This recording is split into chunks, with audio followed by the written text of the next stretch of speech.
the data is very interesting. I'm sure that lots of people would be really interested in the huge data collection that you have. Investors and maybe even wineries, the whole wine market would love to know these trends that you might be able to predict down the line. Yeah, it's something that we haven't gone deep into yet, but if we were to go in and look at some trends, I bet we could find some really cool and interesting insights into the like. I'd actually love to go into, our database and just see like what were people collecting last year versus this year. Is there a difference?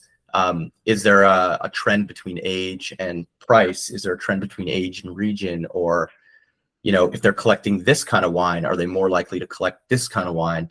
These are things that we can easily look up and do. And we might actually do something like this as like a year in review, where we can show all of our users, these are the trends of collecting. Wow, that would be great. That would be amazing. I'm quite a statistics nerd, so I would love to dive deep into those statistics and data. Thanks for watching this video. You can watch the full podcast episode by clicking here, or watch another interesting video by clicking here. Let's continue the discussion in the comment section and see you in the next one.